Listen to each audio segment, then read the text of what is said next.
এগুলো হচ্ছে খয়রা মাছ। দুই বঙ্গই খায়, পূর্ববঙ্গ এবং পশ্চিমবঙ্গ। আমার শ্বশুরবাড়িতে খুব প্রিয়। তো আমরা করব আজকে বেগুন দিয়ে ঝোল, আর যদি এদেশিরা সর্ষে দিয়ে করে সেটাও আমি পরে একবার দেখাবো। খয়রা মাছকেও সবসময় সর্ষে দিয়েই করে আর ডালের সাথে ভাজা। তো ডালের সাথে ভাজা তো আমরাও খাই। তেল গরম হয়ে গেছে,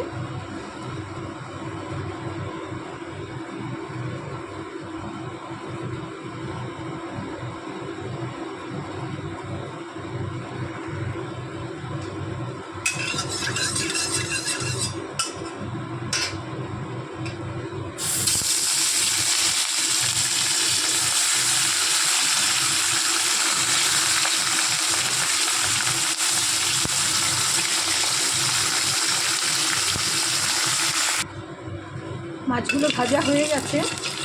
এবার এটা রাঁধবো হচ্ছে বেগুন দিয়ে ঝোল। এই যে শীতকালের বেগুন, এটা হচ্ছে আমাদের বাংলার দেশি বেগুন। তো এইটা দিয়ে আমরা রাঁধবো। তো দেবো কালো জিরে ফোড়ন,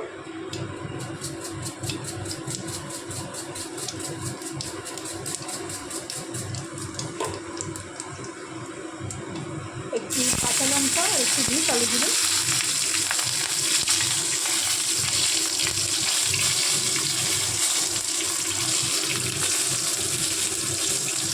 এখন এই বেগুনগুলো দিয়ে দেবো। দারুণ টেস্ট এই বেগুন। এটা অবশ্য আমরা শীতকালেই খাই, গরমকালে শুধুই কালো বেগুন পাওয়া যায়।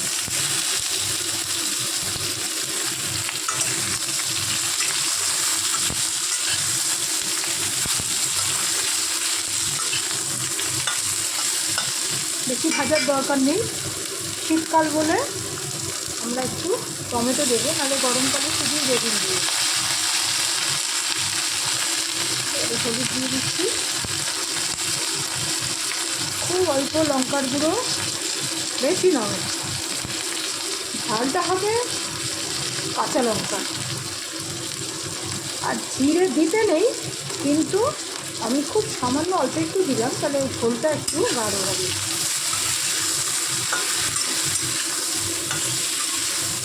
অনেকটা ইলিশ মাছের মতো। বাঙালরা যে ইলিশ মাছের ঝোল খায়, তাতে কিন্তু তারা মশলা ব্যবহার করে না। এই ঝোলটা সম্পূর্ণই বাঙালদের রান্না। এটা সাধারণত এদের শীতের মধ্যে নেই, এটা পূর্ববঙ্গের খাবার।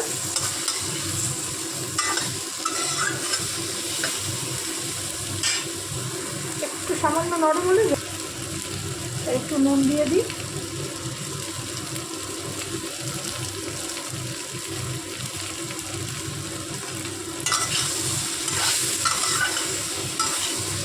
বেগুনের তেলটা টেনে নিয়েছে, কিন্তু যখন ফুটবে তখন আবার বেরিয়ে আসবে জলটা, তেলটা, সরি।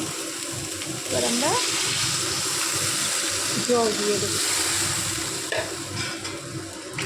ঢাকা দেওয়ার দরকার নেই, এটা ফুটে উঠলেই তখন আমরা মাছগুলো দেবো। হলুদ আর একটু লাগবে।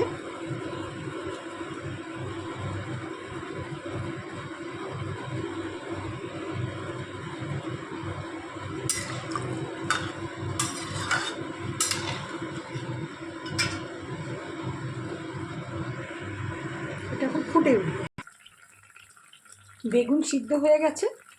এবার আমরা মাছগুলো দিয়ে দেবো।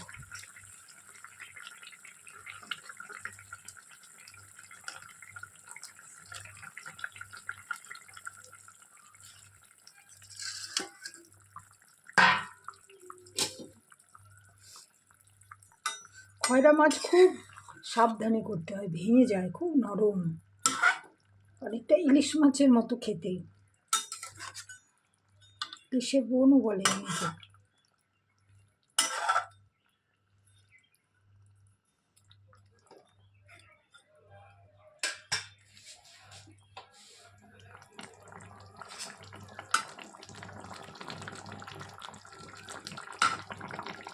একটু ফুটলেই হয়ে যাবে। একটু টেস্ট করে দেখি, একদম ঠিক নুন।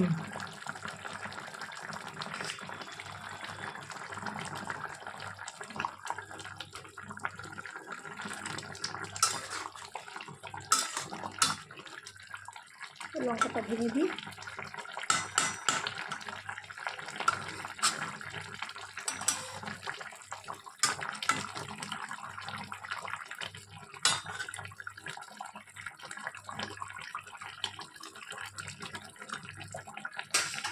আজকে একটু কমিয়ে দিলাম, একটু সামান্য ফুটলেই হয়ে যাবে। এগুলো হয় মাছের নির্যাসটা বেরিয়ে আসার দরকার।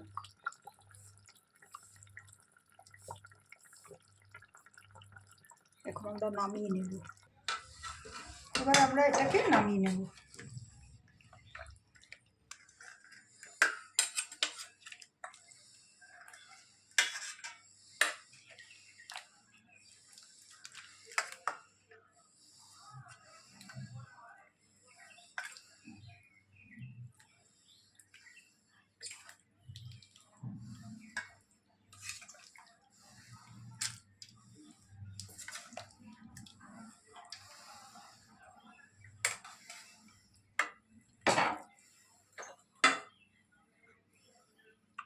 বেগুন দিয়ে খয়রা মাছের ঝোল।